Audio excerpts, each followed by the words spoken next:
Was I wrong to walk out of that coffee shop and just keep driving, never telling my family what I had just heard? I was sitting there, a grown man, a successful CEO, and I had just listened to a voice that sounded so much like my own, only younger. Talk about my dad. And realize, with a crushing, absolute certainty, that this voice belonged to a son I never knew existed. A son who was actively looking for me. Tell me honestly, if you would have just turned your back on the most shocking revelation of your life, or if you would have risked shattering your carefully constructed world for a truth you weren't sure you could handle.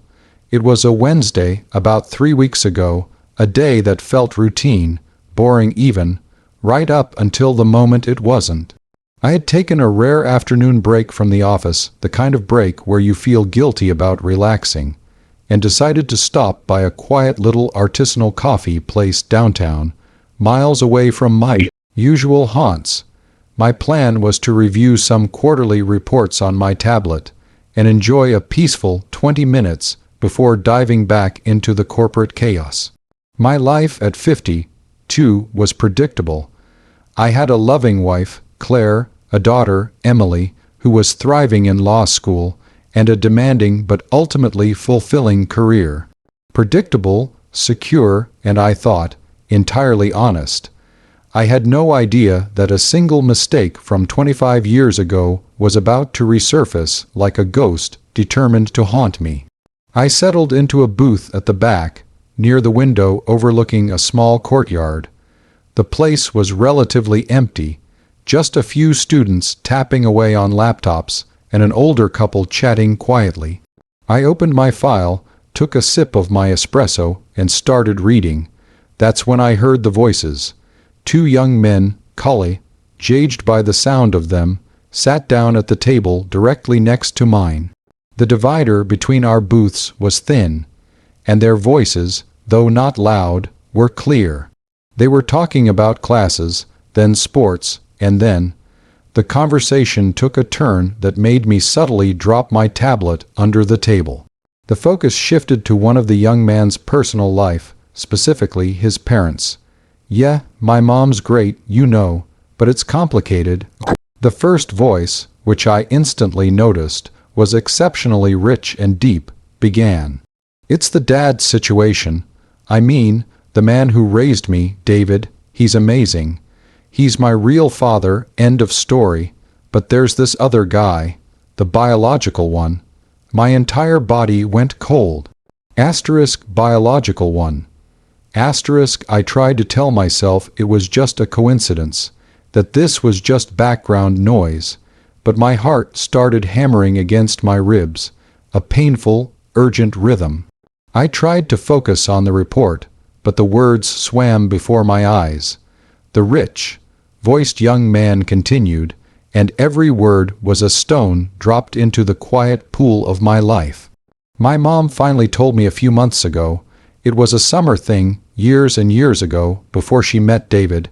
She got pregnant and just left, never told him, said he was going into the military and she didn't want to ruin his life or be a burden. Military, summer fling, 25 years ago." The air was sucked out of the booth. I felt a dizzying pressure behind my eyes. I was 25 then, finishing college, about to join the Navy officer candidate school. And there was a woman, Martha, a beautiful, free-spirited woman I met one glorious, reckless summer. I hadn't thought of her name, or that summer, in decades. We broke up abruptly. She moved away. I went into the service. She said she needed space, that we weren't meant to be. She never mentioned a child, never. The young man went on to describe his mother's current husband, David, as a wonderful man who stepped up and gave him an amazing life. This made me feel a complex, immediate mix of gratitude and crushing shame. Shame that I had never been there, gratitude that someone else had. Then came the sentence that confirmed my deepest, most horrifying suspicion. I found his name, Robert Sterling. Robert Sterling. Asterisk, that's me. My name, the tablet was still on the floor, unnoticed. My espresso was untouched. The coffee shop, the world, everything, was suddenly silent, except for the roar in my ears. I felt like I was drowning in my own past.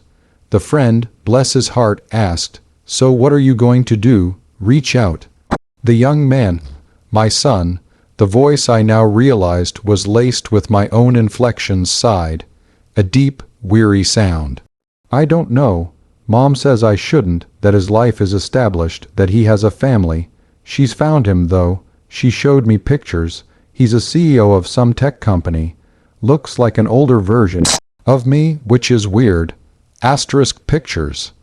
Asterisk, he had seen my face. He was staring at a photograph of me, the man who was supposed to be a stranger, while sitting 10 feet away from me. I instinctively reached up and touched my jaw, feeling the familiar stubble, the reality of my 52 years. The resemblance he mentioned. I started scanning my memory, trying to picture this boy's face from the sound of his voice, searching for my own features in the air. The young man then said something that truly shook me to the core. I just want to know asterisk why asterisk he left. Did he know? Did he just not want me? I'm going to try to contact him. I'm going to send him a message. If he rejects me, fine, but I need to try." The raw vulnerability in his voice was devastating. He wasn't looking for a father. He was looking for closure, for an answer to the fundamental question of asterisk, why asterisk? And that question was directed squarely at me, Robert Sterling, the man who was pretending to be engrossed in a financial report inches away. Panic set in, pure, unadulterated panic. My perfectly balanced life, Claire, Emily, my career, the house, the vacation plans. It all felt like a stack of dominoes about to topple. If I revealed myself, the consequences would be catastrophic. Claire would be devastated. Our marriage would be on the line. Emily would have to deal with a half-brother she never knew, the living proof of my long-ago infidelity. But if I didn't, I would be actively, consciously rejecting my own son, answering his question of did he just not want me, with a deafening silence. I wanted to stand up, to turn around, to grab him and say, "I'm here. I never knew. I didn't leave you." But the words lodged in my throat, choked by 25 years of silence and the weight of my current life. I sat there, paralyzed, listening to my son talk about asterisk me asterisk as a ghost, as a project, as a problem he needed to solve. He was so close. I could almost reach out and touch him. He was talking about me, Robert Sterling, the man who had always prided himself on his integrity, his strong family values. The irony was a physical pain. I had become the very kind of man I despised. A man who ran from responsibility, even if unknowingly. He mentioned that his name was Leo, a strong, simple name.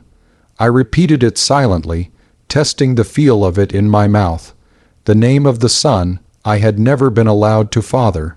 The conversation drifted to how he planned to approach me. He said he was going to draft a careful, non-threatening email, making it clear he wasn't looking for money or trouble, just answers.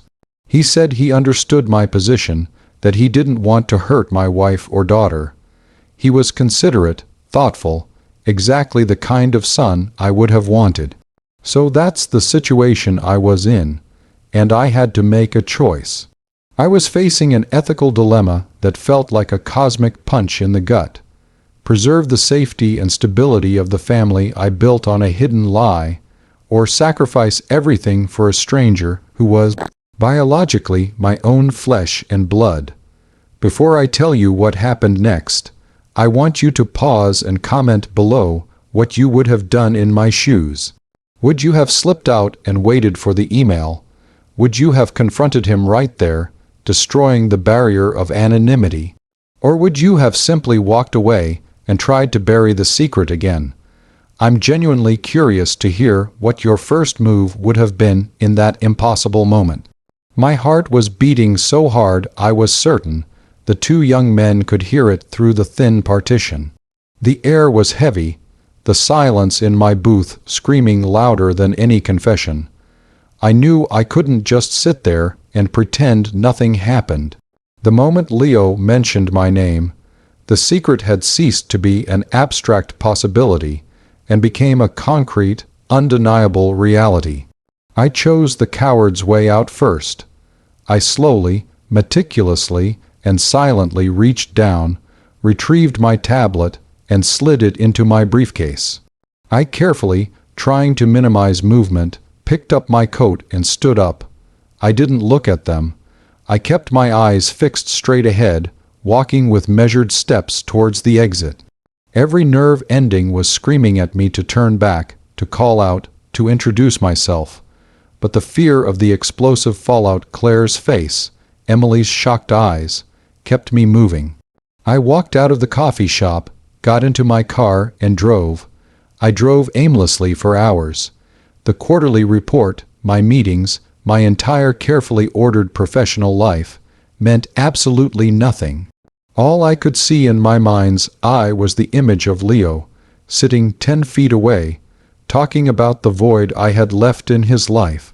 I drove until the sun set, until the city lights blurred into streaks of color, until I was emotionally exhausted.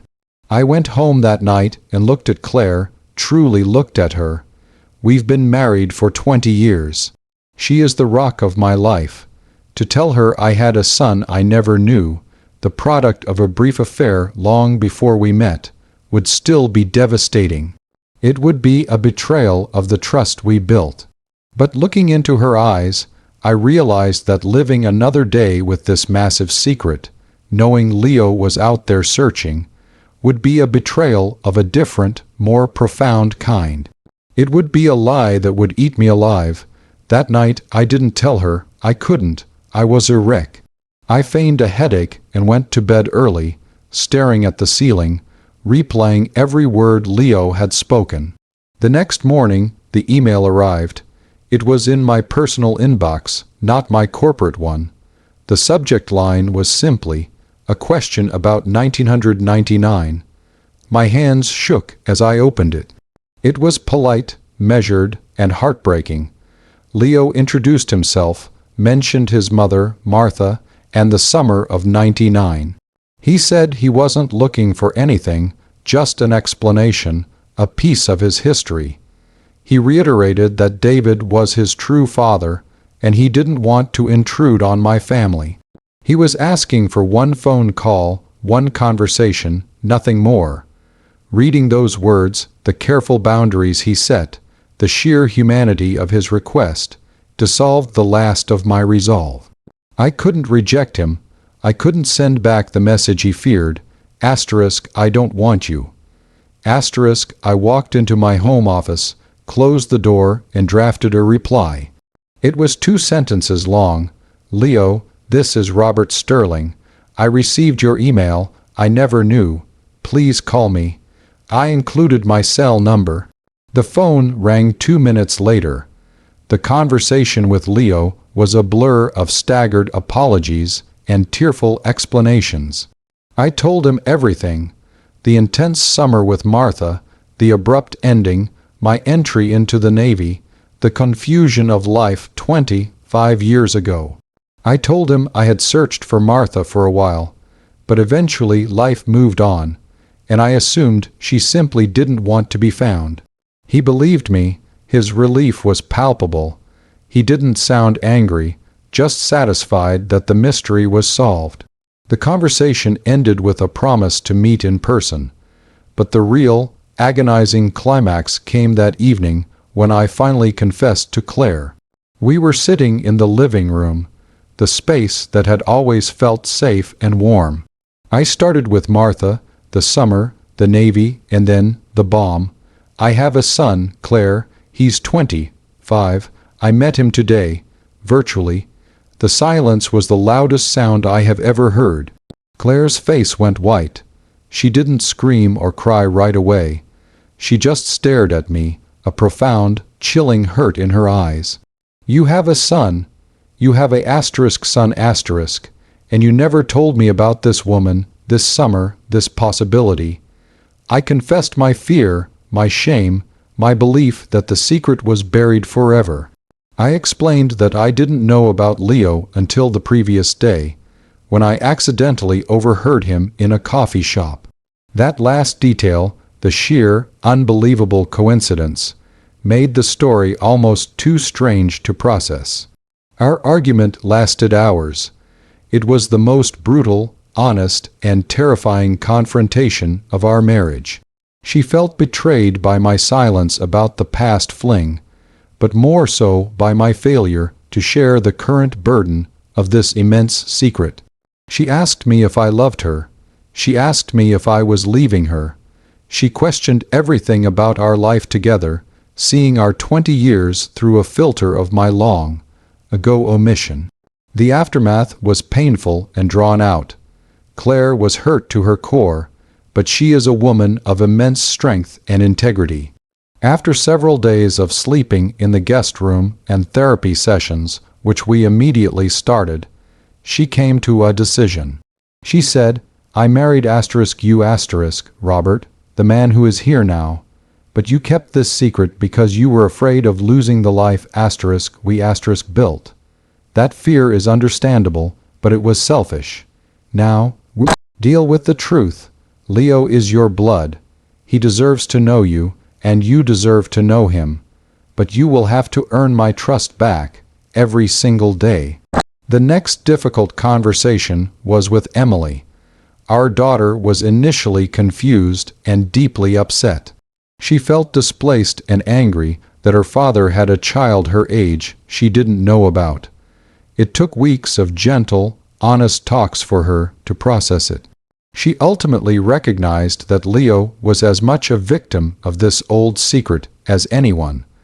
The first meeting with Leo was a mix of surreal awkwardness and an undeniable, immediate connection. We met in a neutral space, a private room at a small restaurant. Seeing him, seeing my eyes, my strong jawline, my very specific hand gestures in a younger man, was an overwhelming experience. It was like looking at a photograph of my own past potential. The relationship today is still evolving. Leo has a father, David, and I respect that immensely. I am not replacing anyone. I am simply the biological footnote that became a chapter. We talk weekly. We meet monthly. He and I are building a relationship based on respect and shared history, not on obligation. Claire, slowly, is starting to accept him. She has met him several times, and his gentle, thoughtful nature has helped to soften her immense hurt. Emily is hesitant but curious, and I hope they will connect fully one day. The secret shattered my predictable, comfortable world, but it forced me to be honest, not just with Claire and Emily, but with myself. I was wrong to hide and wrong to run, but I was right to finally pick up the phone. The consequence was immense pain, but the reward was the possibility of a truer life and the chance to know my son. It was a hell of a way to find out you were a father, crouched in the dark, 10 feet from your searching child in a quiet coffee shop. But sometimes the universe has to scream the truth at you before you finally listen. If you were on my side, acknowledging that I did the right thing by calling him back, please like this video. Subscribe for more stories like this, where secrets tear families apart and the only way out is through the truth. And please, share your final thoughts on this whole mess in the comments section. What would you have done immediately after hearing your name? I'll see you all in the next story.